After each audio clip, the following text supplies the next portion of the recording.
je vais partager avec vous est très important. Très, très, très, très important. J'ai souvent entendu dire, moi, monsieur, ou pasteur, comme vous voulez, ou pour les intimes, Charles, je ne crois ni en Dieu, ni au diable. Et c'est souvent que certains d'entre nous ont pu entendre aussi ces paroles. Moi, ce n'est pas la peine de me parler de Dieu ou de Jésus, je ne crois ni en Dieu, ni en diable. Mais vous voyez les mêmes gens, lorsqu'ils sont dans leur vie, dans leur quotidien, par exemple, ces mêmes personnes, s'il y a une échelle, ils ne passent pas sous l'échelle. S'il y a un chat noir qui traverse la rue, ah, il dit, moi je ne traverse pas. Si le pain est retourné sur la table, il dit, j'y crois pas, mais on ne sait jamais. On le retourne, on le remet à l'endroit. Tu brises un miroir. Moi, je me rappelle, dans le temps, j'en ai fait l'expérience avec ma mère, qui était d'origine italienne. J'avais brisé le miroir de la chambre. Mamma mia, elle m'a sorti tous les saints qui existent. Elle m'a dit 7 ans de malheur. Mais je ne crois ni en Dieu, ni en diable. Je ne crois en rien. Mais aujourd'hui, par exemple, allez, admettons, c'est vendredi 13, et tu vois que la cagnotte, elle a augmenté de 2 ou 3 fois la somme, et tous les gens vont faire leur loto. Pourquoi? C'est un vendredi 13. La superstition est dans le cœur de l'homme. Comme Dieu ne règne pas dans le cœur, la superstition règne. Mais la superstition, c'est une religion. Les gens ne croient en rien, ils vivent dans la crainte, ils ne fréquentent plus les églises, mais dès qu'ils sont devant, je ne sais pas moi, un projet, quelque chose qu'ils ont à faire, ils font, on ne sait jamais. Au moins on est sous la protection. Et il y a ceux qui, alors les superstitieux, là je parlais des religieux, mais les superstitieux disent, admettons, regardez, voilà comment ça se passe. Oh, ça va toi? Oui, ça va, je touche du bois. C'est comme ça que ça se passe. Je touche du bois. S'il n'y a pas de bois, eh bien alors ça va être difficile pour eux. La superstition. Quand les gens disent « je suis athée », c'est faux. Ils croient en quelque chose. Vous parlez à un athée, il va vous dire qu'il croit en l'homme. Il croit en l'humanisme. Il croit en lui-même. Il croit. D'ailleurs, en principe, l'homme athée, il croit que ce qu'il voit, et c'est un contraste avec la parole de Dieu, c'est pas possible. Parce que la Bible dit « heureux celui qui aura cru, sans avoir vu ». Vous comprenez? C'est difficile pour l'homme athée d'essayer de comprendre de telles paroles. Comment? Tu crois, tu ne l'as pas vu, ça fait 45 ans que ça dure. Ça n'a pas bronché d'un seul iota. Ma foi est toujours la même. Je n'ai pas vu encore mon Seigneur. Je ne l'ai pas contemplé dans toute sa gloire. Mais ce que je sais, ce que je veux le voir dans toute sa gloire. Et je le contemplerai dans toute sa gloire. Vous comprenez? Parce qu'il a mis dans mon cœur, l'espérance glorieuse que l'homme du dehors n'a pas. Amen. Vous savez que les gens croient aussi aux plantes. Aux plantes. Vous avez jamais entendu? Moi, je crois aux plantes. Et ils leur parlent. Vous avez des gens qui caressent les plantes comme ça et qui parlent aux plantes. Alors qu'il y a un Dieu qui est là tout près d'eux, qui est prêt d'entendre, de secourir, de tendre sa main. Mais non, de la religion, on n'en veut pas. Mais non, mais c'est pas de la religion. Je te le redirai 100 fois. Christ, c'est une relation. Il veut créer une relation dans ton cœur et un cœur à cœur. Il y a une pub là en ce moment que j'aime bien. Vous savez, c'est au sujet d'un forfait téléphonique d'une certaine banque. Il y avait la fille qui dit, voilà papa, et le père côté. Vous la connaissez, cette pub-là, hein? Mais non, papa, c'est à la banque, là, c'est pas comme tu dis, là. Et lui, il s'adresse à son chien. Mais papa, tu parles à un chien. T'es pas un chien, toi. Hein, mon Toby? Fais-moi un petit bisou. Vous comprenez? On parle aux chiens, on parle aux plantes, on se parle soi-même, mais on ne parle pas à Dieu. C'est spirituel. La superstition, frères et sœurs et amis, qui venaient pour les toutes premières fois, entraîne toutes sortes de pratiques occultes. Quand je dis occulte, je dis ténèbres, comme la magie noire, la blanche, la sorcellerie, la communication avec les esprits, la communication avec les morts, l'astrologie, et j'en passe, et j'en passe. La plupart de ces gens superstitieux, alors que autrefois, j'en étais un, et beaucoup d'entre nous l'étaient aussi dans la superstition. Mais voilà, nous avons rencontré le véritable. Et la superstition n'a plus d'emprise sur nous, parce que la vérité et la lumière est entrée dans nos vies, dans nos cœurs. Et la plupart des superstitieux vivent dans la crainte du lendemain, ce lendemain dont je parlais tout à l'heure. C'est pour cela qu'ils consultent régulièrement médiums, voyants, marabouts, etc., magnétiseurs, etc., même sorcières ou sorciers. Ils ne croient pas ou ils ne veulent pas de Dieu, mais ils vont courir pour enlever le mauvais œil, vous savez, le plus vite possible. On va consulter quelqu'un qui est capable d'enlever le mauvais œil, le mauvais sort, l'envoûtement. Et les gens ne croient pas. Mais ils sont liés par de telles choses et de telles pratiques. Ils ne croient pas en Dieu, mais ils vivent dans les ténèbres. Pas assez de vivre dans les ténèbres, mais ils vont consulter les ténèbres. Je suis là pour dénoncer le royaume des ténèbres ce soir. Je vais vous dire une grande vérité ce soir. Écoutez bien ce que je vais vous dire. Vous me dites que c'est pas vrai, toutes ces choses-là, c'est pas vrai, c'est pas possible. Vous savez qu'il y a des gens qui meurent prématurément. Vous avez des gens qui sont en pleine santé, qui du jour au lendemain tombent malades, et gravement malades, alors qu'ils étaient en pleine forme. Savez-vous que des couples sont brisés alors qu'ils s'entendaient parfaitement? Et que des entreprises qui marchaient très bien coulent, pas du jour au lendemain. Et ils ne savent pas pourquoi. Mais qu'est-ce qui s'est passé? Vous avez des gens qui sont méchants et qui vont consulter les personnes que je vous ai nommées tout à l'heure, comme médiums, voyants, etc. Et ils font couler les gens, ils envoient des... Ne me dites pas, c'est pas vrai, j'ai des témoignages, vous allez sur YouTube, vous allez sur Internet, il y a des témoignages. J'ai là le témoignage de quelqu'un qui vient de se convertir au Seigneur, qui est un ancien sataniste, qui tue à distance, amis. Quand je vous dis qu'il y a des gens qui meurent prématurément, ils meurent prématurément. Je condamne ces pratiques, parce que la parole de Dieu les condamne.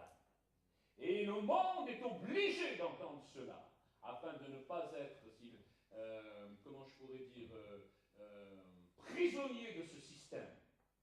Jésus, c'est la lumière. La lumière est venue dénoncer les ténèbres que je suis en train de vous dénoncer. Amen. La liste est longue. L'origine de toutes ces pratiques est la même. Vous ne croyez ni en Dieu ni en diable, mais vous allez chercher le secours des ténèbres, et c'est là où il faut sortir de là. J'en avais parlé un jour, je me suis trompé de numéro de téléphone, et au téléphone, je tombe sur une jeune fille, et cette jeune fille me dit, vous vous êtes trompé, vous n'êtes pas la première personne qui se trompait, il y a plusieurs personnes, le numéro a changé, et c'est moi qui l'ai récolté. Et donc tous ces numéros atterrissent chez moi, toutes les personnes atterrissent chez moi, et je dis, ah bon, ben... Et puis j'entends, au loin, dans le téléphone, j'entends, mais passe-moi-le, je le connais, lui, passe-moi-le. Mais attends, je téléphone par hasard, je me trompe de numéro, vous comprenez? Et la femme en question, qui était de l'autre côté de la pièce, passe-moi-le, je le connais.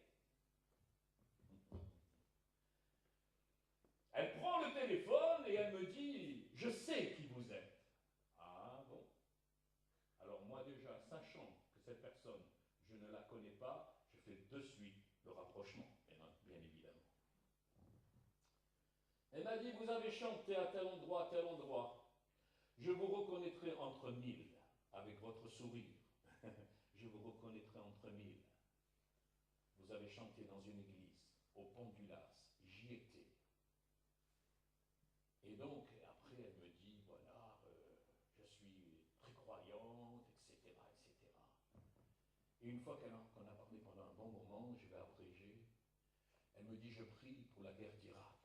J'ai dit, ah bon, c'est bien ça, vous priez pour la guerre. Oui, elle m'a dit, je jeûne et je prie pour la guerre d'Irak.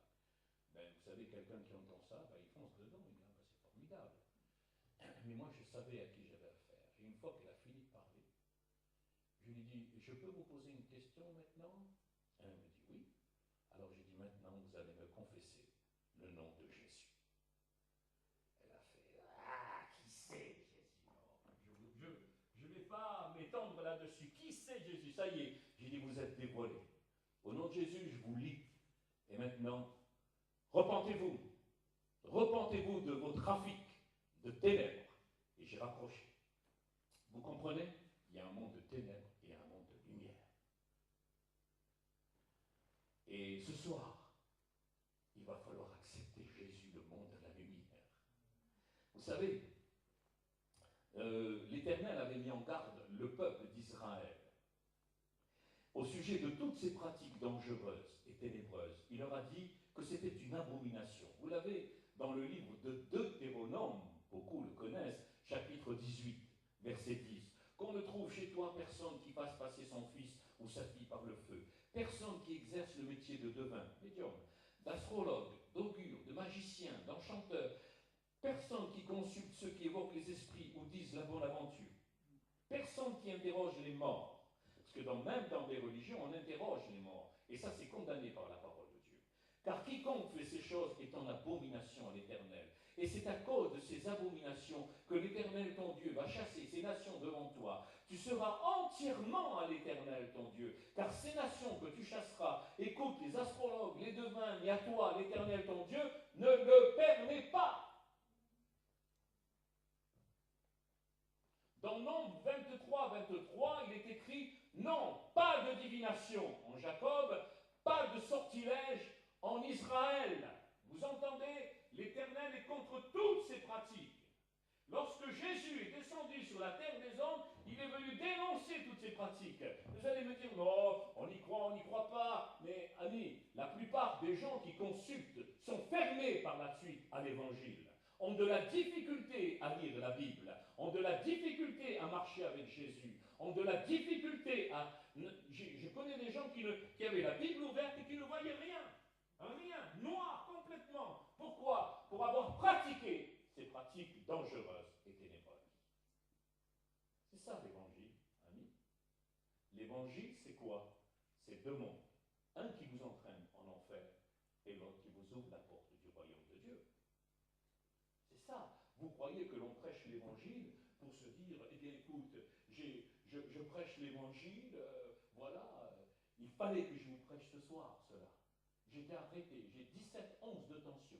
Et j'ai dit, mais non, je vais prêcher l'évangile. Je vais prêcher l'évangile. Et tu ne m'arrêteras pas dans cette dénonciation des œuvres des ténèbres. Amen. Donc, pas de divination en Jacob, pas de sortilège en Israël. Tant que Israël plaçait sa confiance en Dieu, il était protégé. Vous entendez ce que je suis en train de vous dire? Il était protégé. Je voudrais vous dire ce soir que si Jésus-Christ, le Fils du Dieu vivant, ne fait pas partie intégrante de votre vie, s'il n'est pas reconnu comme votre sauveur personnel, vous n'êtes pas en sécurité contre toutes ces choses-là. Un jour, une médium est venue devant moi, une petite jeune fille qui était médium, et on parlait du Seigneur, et puis elle me dit... je vois tout autour de vous une aura, vous avez la marque de Dieu sur votre vie. J'ai dit, bien moi, et je voyais derrière son cou autre chose, et j'ai dit, moi, je vois dans ton cou la marque du diable. Et je peux vous dire que ces choses sont importantes. C'est une jeune fille qui avait été initiée par quelqu'un de très haut placé. Et au moment où je l'invitais à donner son cœur à Jésus, la fille qu'il avait initiée est tombée dans un ravin de 200 mètres. Au même moment.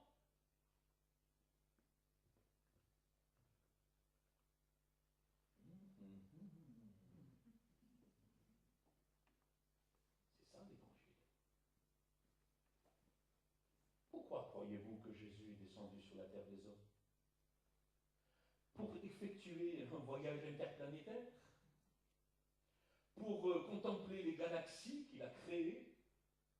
Pour visiter les planètes? Non, ami. Il est venu, comme nous dit l'Écriture, et j'aime bien ce passage, Acte 10, 38, hein, il nous est dit que, pardon, c'est Colossiens 2,15, Acte 10, 38, on le verra tout à l'heure, Colossiens 2,15, ayant dépouillé les principautés et les autorités, il les a produites en public, triomphant d'elles par la croix. Amen. Il a triomphé du diable et de tous ses démons, ce tiers d'ange qu'il a entraîné avec lui à la rébellion, il les a dépouillés à la croix. Jusqu'à la venue de Jésus, il faisait un petit peu ce qu'il voulait sur la terre des hommes. Mais quand Jésus est venu, les démons n'avaient plus d'autorité, parce que c'est Christ qui est devenu l'autorité. Et il les a dépouillés d'autorité. Et lorsque vous venez à Jésus, vous changez de maître. Et vous passez des ténèbres à sa lumière. Alléluia! C'est une bonne nouvelle. Combien de gens j'ai vu délivrés par l'autorité du nom de Jésus? Ce n'est pas que l'homme a une autorité, mais la première des choses que Jésus a annoncées comme mission, c'est aller partout prêcher la bonne nouvelle. Et voici les miracles qui accompagneront ceux qui auront cru. La première des choses, c'est chasser les démons. Allez, lisez-le dans Marc 16,15. Mais il n'est pas question que vous chassiez quoi, n'importe quoi, et avec n'importe qui. Ça ne vous est pas adressé, en tout cas pour l'instant. Ça peut venir par la suite, lorsque vous serez ancré en Jésus-Christ. Lorsque Christ sera vraiment votre sauveur et votre maître, vous comprenez. Mais pas avant, parce que c'est un truc vraiment dangereux.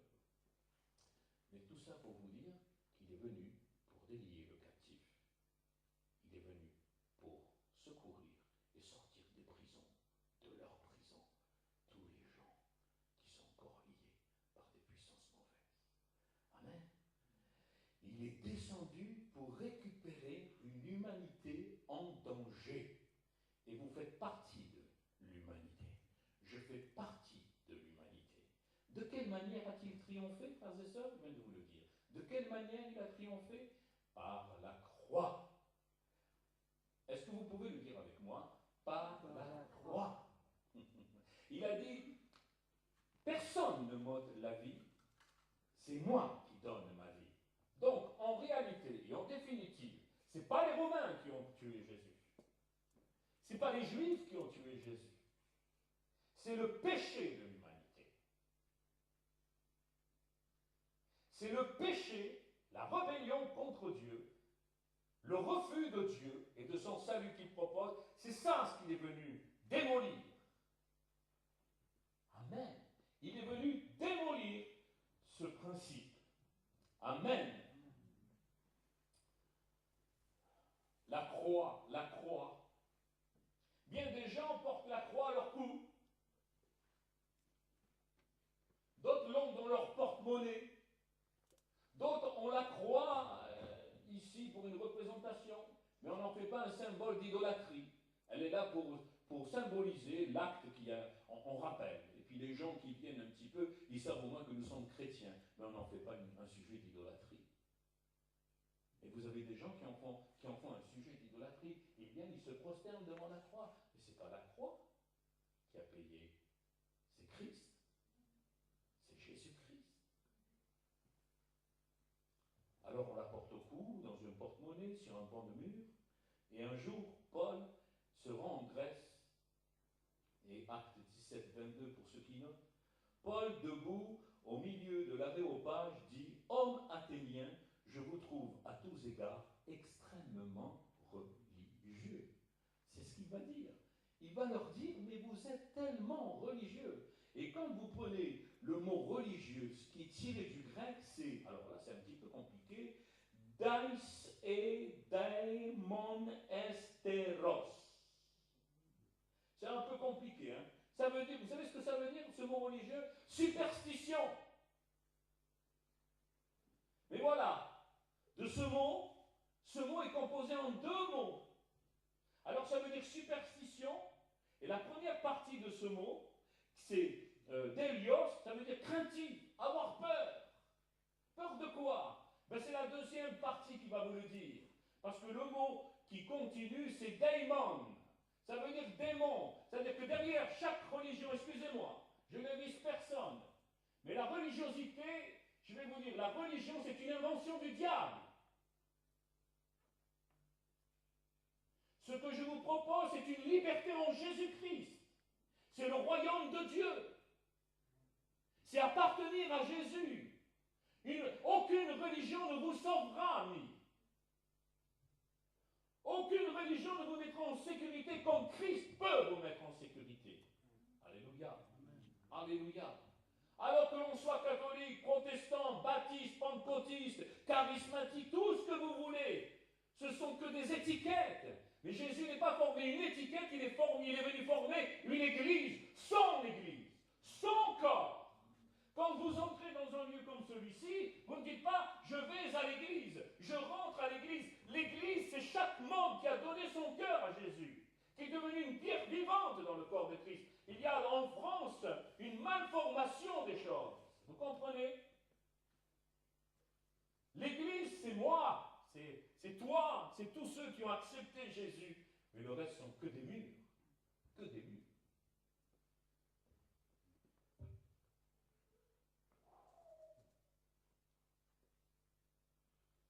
Regardez Philippiens chapitre 2, verset 8. Ayant paru comme un simple homme, il s'est humilié lui-même, se rendant obéissant jusqu'à la mort. Il a été obéissant jusqu'à la mort. Même jusqu'à la mort de la croix. Je ne peux pas prêcher un tel message si je ne parle pas de la croix. Parce que c'est à la croix qu'il a été dépouillé. Si vous lisez le psaume 22, vous vous apercevrez qu'il y a ici tout le récit d'un crucifié et de Jésus lui-même. Parce que dans ce verset, dans ce psaume 22, il est écrit qu'ils ont tiré au sort sa tunique, etc. Aucun de ses os n'a été brisé. Il parlait bien de Jésus parce que c'est bien comme ça que ça s'est passé. Et il nous dit à un moment donné, alors qu'il est à l'agonie, alors qu'il est en train de souffrir le martyre, il est là presque à la mort, il nous a dit que des taureaux de Basan l'environnent, des chiens l'environnent. Et vous vous apercevez que ces bêtes ne sont que des démons dans l'Écriture. Ils croyaient en avoir fini avec Jésus. Il essayait, on les débarrassait. 3 ans de ministère, il nous a cassé la baraque. Alors c'est fini. Enfin, il est mort. Et on vient de fêter le jour. On vient de le fêter ce jour-là. Dimanche, lundi, on vient de le fêter. Amis, le tombeau est vide. Il est mort, mais il est ressuscité. Amen. Dis avec moi, il est ressuscité. C'est là où je reviens avec ce que l'apôtre Luc a écrit. Luc l'a écrit, mais c'est Pierre qui l'a déclaré. Dans Actes 10:38. Vous savez comment Dieu, écoutez bien, vous savez comment Dieu a oint. Oh, c'est bon d'être oint. Hein? Vous savez ce que c'est d'être oint? D'être rempli du Saint-Esprit. A été oint du Saint-Esprit et de force. Vous entendez? Jésus de Nazareth, qui allait de lieu en lieu, faisant du bien et guérissant tous ceux qui étaient sous l'empire du diable, car Dieu était avec lui. Amen. Vous avez entendu le ministère de Jésus? Il allait de lieu en lieu, faisant du bien et guérissait tous ceux qui étaient sous l'empire de qui? Ouvrez bien les yeux, amis. Ces choses existent. Mais Jésus est vainqueur. Amen. Devant la puissance et l'autorité du nom de Jésus, même ceux qui exerçaient la magie en ce temps-là, et même aujourd'hui, je peux vous le dire, la sorcellerie, se convertissaient et abandonnaient leurs pratiques et leurs abominations. Nous avons un passage dans Actes 8:9 où Philippe, l'évangéliste, est en train de faire un réveil incroyable en Samarie. Et là, il y a un homme, un magicien, appelé Simon. Simon le magicien.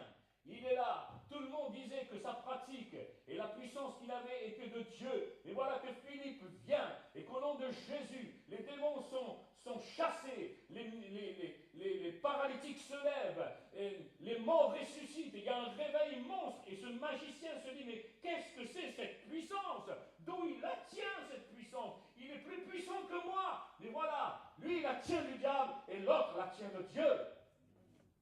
Parce que tout ce qu'il faisait, c'était au nom de Jésus. L'autre, il le fait en son propre nom, il le croit. La plupart des gens qui travaillent avec les forces de ténèbres et occultes sont persuadés pour la moitié qu'ils ont une puissance, qu'ils ont un don. Vous n'avez jamais entendu dire telle et telle personne a un don. Quel don? C'est celui qui est en lui ou en elle qui a un don et qui lui donne d'exercer. Paul, un jour, se rend à une réunion de prière avec Silas dans la maison de Lydie, et il nous est dit que au moment où il se rendait dans la maison de Lydie, il y a une femme qui vient, qui avait un esprit de pythonesse, c'est-à-dire un esprit de divination. Vous voyez, la relation python, serpent, pythonesse, vous voyez, divination, qui est derrière? Le serpent, rusé, ancien. Alors, il s'en va vers la maison de Lydie, puis il dit, voici ces hommes sont des filles du Dieu très haut qui annoncent là. Elle était en train de tout dévoiler sur eux. Et l'apôtre Paul, il a été fatigué. Il nous dit que l'Écriture, il a été fatigué, il se retourne, il dit, maintenant, il ne s'adresse pas à la femme, mais à l'esprit qui est dans la femme. Il lui dit, au nom de Jésus, sors de ce corps. Il est parti. Cette femme ne pouvait plus exercer son métier, parce que l'esprit qui était en elle était sorti. Et là, tous ceux qui travaillaient avec cette femme, alors qu'elle rapportait beaucoup d'argent, ils sont tombés sur Paul et Silas et ils ont roué de coups.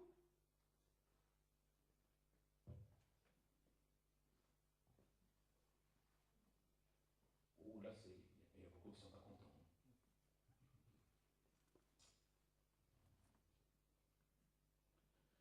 Regardez dans Actes 19-18, j'ai bientôt fini.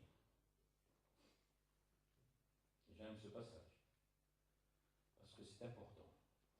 Plusieurs de ceux qui avaient cru venaient confesser et déclarer ce qu'ils avaient fait.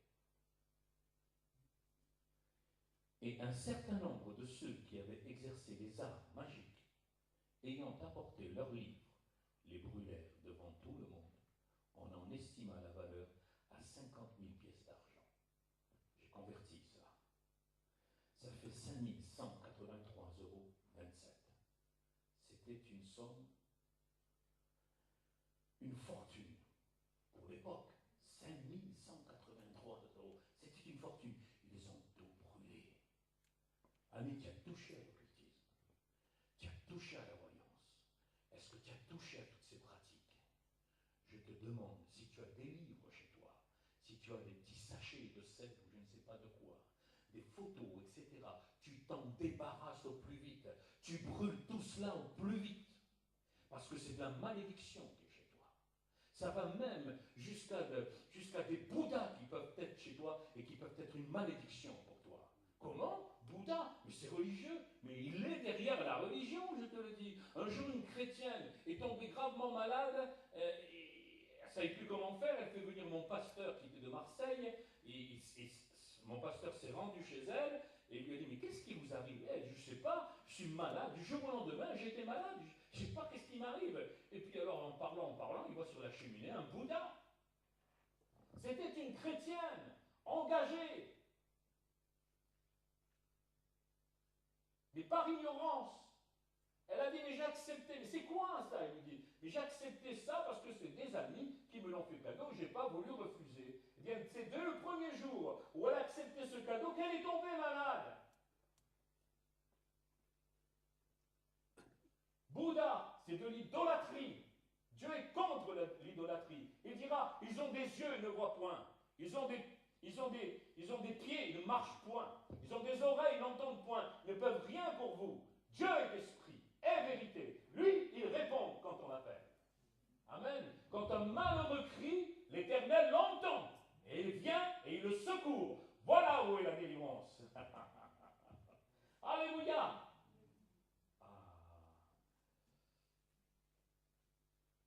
Je voudrais vous dire soir, une chose encore importante, c'est que ce monde ne va pas aller en s'améliorant. Et le monde que j'ai dénoncé jusqu'à présent va s'accroître. Il y en aura de plus en plus. Et des gens qui auront trafiqué, il y en aura de plus en plus. Moi, j'ai travaillé 30 ans à l'EDF. Les dernières années, j'étais dans un bureau à la fin de l'autoroute, vous avez l'EDF. Là, j'ai travaillé dans un bureau. J'étais au service contrôle des factures. Et entre midi et 2, on allait manger. Et la plupart allaient faire tourner les tables. Ça s'appelle Ouija. C'est tourner les tables pour faire parler les esprits. Je vous ai dit que Dieu était en abomination avec ça. Vous avez touché à ça, vous avez besoin de vous repentir et de demander le sang de Jésus sur votre vie pour être en sécurité.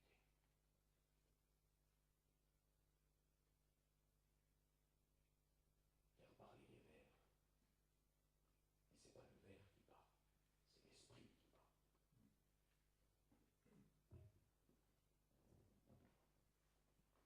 Vous savez, dans les écoles, des jeunes qui font pareil entre midi et 2, au courant. Hein?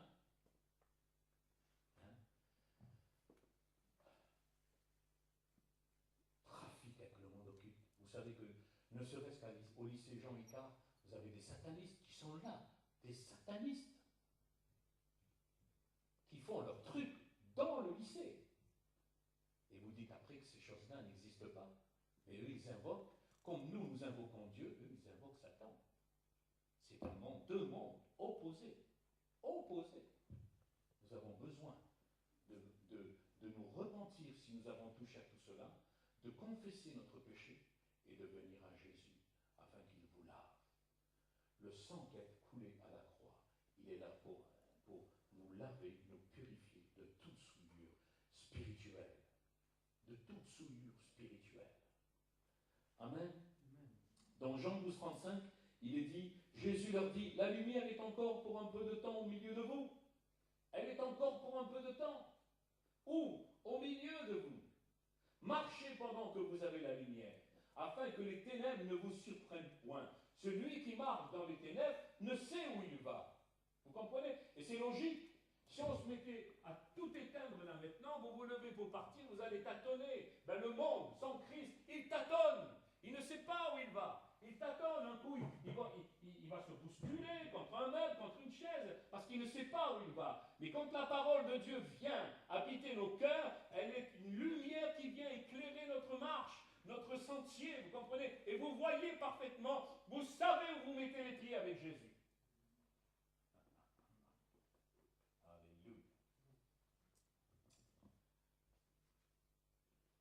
Une dernière chose. Je voudrais vous dire que lorsque Moïse a voulu voir Dieu, il a dit permets que je te voie. Il a dit c'est pas possible. Il lui a dit à Moïse c'est pas possible. Tu ne peux pas me voir et rester en vie. Imaginez un petit peu qui est Dieu. Quand les gens, comme je disais tout à l'heure, montrent le poing à Dieu, c'est dans le psaume 2, vous pouvez le lire, contre Dieu et contre son oint, qui est Jésus-Christ. Nous ne voulons plus que tu règnes sur nous. Ils ne savent pas qui il parle. Il dira à Moïse, tu ne peux pas me voir et rester en vie, c'est-à-dire que tu vas me voir et tu vas mourir. C'est impossible. Alors vous savez ce que Dieu a fait? Il a trouvé la solution. La solution, c'est qu'il y avait un rocher, un peu creux. Il a pris Moïse, il a mis Moïse dans le rocher, dans le creux du rocher. Il a dit, quand je passerai, eh bien, parce qu'il était dans le creux du rocher, il ne pouvait rien lui arriver. Il nous a dit qu'il a vu l'Éternel de dos seulement. Il a vu de dos seulement. Il n'a pas vu la face, il a vu de dos. L'Écriture nous dit que c'est de dos. Mais voilà, parce qu'il était dans le rocher, il ne lui est rien arrivé. Vous savez ce que dit l'Évangile? Le rocher. Le rocher. C'est Jésus-Christ. Et tous ceux qui sont dans le Christ Jésus sont en sécurité. Alors peut-être que par ignorance, vous avez touché à ces pratiques. où on vous a emmené faire ces choses-là. Vous avez assisté à ces choses-là. Autrefois, je l'ai fait, je peux vous le dire.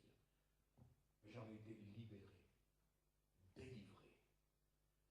Quand la lumière est venue dans ma vie et que j'ai placé tout mon être au service de Christ, j'étais et je le suis depuis en sécurité.